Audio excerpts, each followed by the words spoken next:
ਤੁਹਾਡਾ ਦੋਸਤ, ਤੁਹਾਡਾ ਹੋਸਟ ਰੋਜ਼ਨਫਰ अब्बास हाजिर है। इंज वेले मैं तुहाडे वास्ते घिन के अंदर आना सही रिफत अब्बास दा नावल नीलियां सिलां पिछों। अज मैं पेश करे सां 24ਵੀਂ दरी सैशन कोर्ट विच पटीशन। SHO थाना अलंगपुरा अता मुहम्मद थहीम ਵੱਲੋਂ ਹੀਰ ਦੇ ਕਤਲ ਦੀ FIR ਦਰਜ न करण उत्ते CPO मुल्तान को ई मोहरी तफ्तीशी रिपोर्ट दे इंदराज सांगे कंप्यूटराइज्ड अर्जी दिती ते चिट हथड़ीकी की। चौथे डी उको मोबाइल फोन ते मैसेज मिलिया जो CPO मुल्तान उनकी अर्जी रद्द कर दी है। इरफान हैदर एडवोकेट CPO मुल्तान तरफों हीर दे कत्ल दी FIR रद्द थीवण ते दफ़ा 22 अलिफ मजमुआ ज़ाब्ता फौजदारी दे तहत ऊकू साइल ते CPO मुल्तान को मसूल अलह नंबर 1 ते SHO थाना अलंगपुरा को मसूल अलह नंबर 2 थरेंदा होया डिस्ट्रिक्ट एंड सैशन जज मुल्तान दी अदालतनामे दरखास्त बाबत इंदराज मुकदमा लिखी ते निशाबुर किता। नंबर 1 साहिल मुल्तान दा वसनेक ते इंसानी वार ते वर्तारे पढ़नहार है। वसू दे रोमांतरे किस्से हीर रांझा विच हीर दे कत्ल बाबत पढ़े ते ई पुखों बहु सारे अजोके थिएटर ते फिल्मां डिठन। भावें जो ई होंदर दा सांगा झंग शाहर नाल है, पर साहिल एक आम जणा ते किसे दा पढ़ाक होवण सांगे मुल्तान शहर विच भी ई मुकदमे दा मुदई बन सकदा है। इंदे नाल नाल साहिल ई सारे मुकदमे दी परख पड़चोल थाना अलंगपुरा दे बन्ने विच कीती है ते ई पारों मसूल अलह नंबर 2 दे थाने विच इंदराज मुकदमा दी दरखास्त देवण दा कानूनी हक रखदे।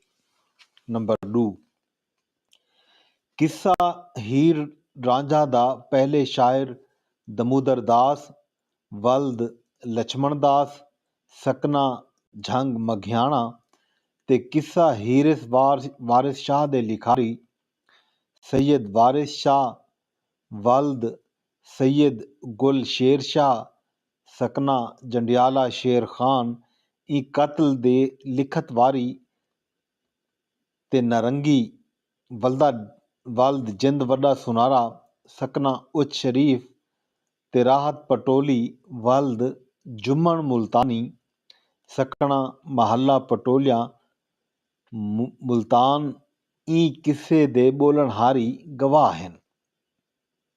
नंबर 3 कोई देवमाला हिकायत या दास्तान कहीं भी वसूं दी दिखाली होंदी है जैं अंदर लोग सदी पिड़ सदी अपना मुख हंडेंदन। ई पारूं जैं वसदियां कौमां जींदियां वसदियां कौमां अपनी कहानी दे भी जिम्मेदार जींदियां हैं, जिम्मेवारी चैंदियां हैं। हीर दा कत्ल भावें जो ओ कहीं किस्से अंदर थे ई धरती दे मुख मुहांदरे रावण सावण ते सोभ संभाल विच हिक खुंज वांगू है। इहो समय कत्ल दी होंद भावें बहु सारे किस्सियां विच निशाबुर है, पर कहीं भी होंद को मिसाल मन के मुकदमा चलाया ते त्रेमती दे कत्ल को झलिया बन सकता है। नंबर 4 ई मुकदमे दे इंदराज विच चिरक ई पारू थई है जो लिखारियां ई कत्ल को प्रीत दे पर्दे विच लुकाए। ई तू वध कर सूफियां ई किस्से को तसव्वुफ नाल गंढे ते वहदतुल वजूद दी रमज विचों हीर को रांझा बनावण दा सांग रचे। ਇਸ ਤਰ੍ਹਾਂ ਉਹਨਾਂ ਹੀਰ ਦੇ ਕਤਲ ਦੇ ਵਿਛੋੜੇ ਨੂੰ ਮਿਲਾਪ ਬਣਾਉਣ ਦਾ ਆਹਰ ਕੀਤੇ ਤੇ ਵਕੂਏ ਉੱਤੇ ਰੂਮਾਨੀ ਅਤੇ ਰੂਹਾਨੀ ਉਛਾੜ ਘੱਤੇ। ਨੰਬਰ 5, ਅਜੋਕੇ ਵੇਲੇ ਵਿੱਚ ਫਿਲਮ, ਡਰਾਮੇ, ਥੀਏਟਰ ਦੇ ਨਾਲ ਨਾਲ ਡਿਜੀਟਲ ਵਧਾਰੇ ਵੀ ਹੀਰ ਦੇ ਕਤਲ ਨੂੰ ਆਪਣੀਆਂ ਟੈਕਨੀਕੀ ਅਟਕਲਾਂ ਵਿੱਚ ਲੁਕਾਏ। ਇਸ ਤਰ੍ਹਾਂ ਇਹ ਦੁਖਤ ਨੂੰ ਇੱਕ ਸੁਖਤ ਬਣਾ ਕੇ ਨਾ ਛੜਾ ਸੁਹਾਇਆ ਗਏ ਭਲ ਇੰਦੀ ਚੱਸ ਵੀ ਚਾਤੀ ਗਈ ਹੈ। ਇਸ ਕਾਰਨ ਹੀਰ ਦਾ ਕਤਲ ਗੁਜ਼ਰੇਲ 500 ਸਾਲ ਤੋਂ ਇੱਕ ਪਵਿੱਤਰ ਰੱਖ ਬਣ ਗਿਆ ਹੈ। ਨੰਬਰ 6, ਇਹ ਹੀਰ ਦੇ ਕਤਲ ਨੂੰ ਲੁਕਾਉਣ ਦੀ ਮਲਾਮਤ ਹੈ ਜੋ ਵਲਤਾ ਇਹ ਧਰਤੀ ਆਪਣੀਆਂ ਧੀਆਂ ਦਾ ਨਾਂ ਹੀਰ ਨਹੀਂ ਰੱਖਿਆ। ਇਹ ਕਤਲ ਦਾ ਗਵੈੜ ਇੱਕ ਧੀ ਦੇ ਨਾਂ ਨੂੰ ਬਲਦਾ ਆਦਰ ਦੇ ਸਕਦਾ ਹੈ। ਨੰਬਰ 7, ਹੀਰ ਦੇ ਕਤਲ ਦੀ FIR ਦਰਜ ਨਾ ਥੀਵਣ ਇੱਕ ਤ੍ਰੇਮਤ ਦੇ ਜਾਣ ਕੇ ਕਤਲ ਨੂੰ ਹਮੇਸ਼ ਕਿਤੇ ਲੁਕਾਵਣ ਹੈ। ਨੰਬਰ 8, ਸਾਇਲ ਮੁਕੱਦਮੇ ਦੇ ਇੰਦਰਾਜ ਕੀਤੇ ਮਸੂਲ ਅਲੈਹਾਨ ਨੂੰ ਅਰਜ਼ੀਆਂ ਦਿੱਤੀਆਂ ਪਰ ਕੋਈ ਸੁਣੀਜ ਨਾ ਥਈ। ਨੰਬਰ 9, ਹਲਫੀ ਬਿਆਨ ਅਰਜ਼ੀ ਨਾਲ ਸਭਾਰੂ ਹੈ।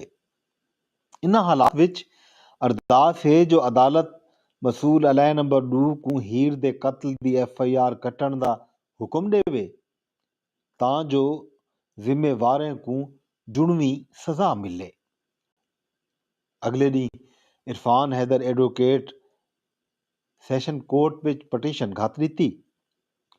ਡਿਸਟ੍ਰਿਕਟ ਐਂਡ ਸੈਸ਼ਨ ਜੱਜ ਡੀਂਹ ਦੇ 12 ਵਜੇ ਇਹ ਪਟੀਸ਼ਨ ਆਪਣੇ ਇੱਕ ਐਡੀਸ਼ਨਲ ਸੈਸ਼ਨ ਜੱਜ ਦੇ ਪੁਖੜੇ ਪਾਤੀ ਜੈਂ SHO ਥਾਣਾ ਅਲੰਗਪੁਰਾ ਨੂੰ ਮਸੂਲ ਅਲੈਹ ਦੇ ਤੌਰ ਤੇ 10ਵੇਂ ਡੀਂਹ ਅਦਾਲਤ ਵਿੱਚ ਰਿਪੋਰਟ ਜਮ੍ਹਾਂ ਕਰਾਉਣ ਦਾ ਆਖਿਆ। 10ਵੇਂ ਡੀਂਹ ਥਾਣਾ ਅਲੰਗਪੁਰਾ ਦੇ SHO ਤਰਫੋਂ ਅਦਾਲਤ ਖੁੱਲ੍ਹਦਿਆਂ ਹੀ ਰਿਪੋਰਟ ਜਮ੍ਹਾਂ ਕਰਵਾ ਦਿੱਤੀ ਗਈ।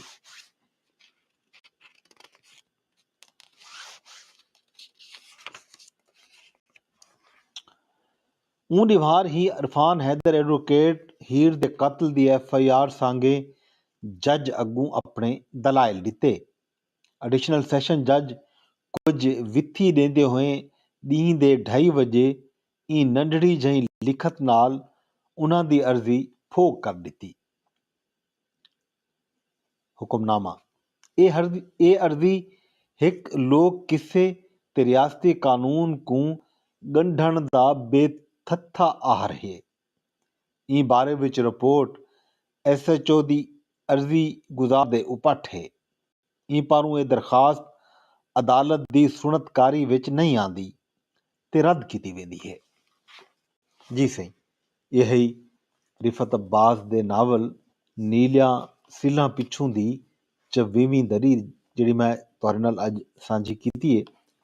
25ਵੀਂ ਦਰੀ ਗਿਣ ਕੇ ਵੱਲ ਹਾਜ਼ਰ ਥੀ ਸਾਂ। ਆਪਣੇ ਦੋਸਤ, ਆਪਣੇ ਹੋਸਟ ਗਜ਼ਨਫਰ ਅਬਾਸ को ਅੱਜ ਤੰਗ इजाज़त दो। रब सोने दे हवाले।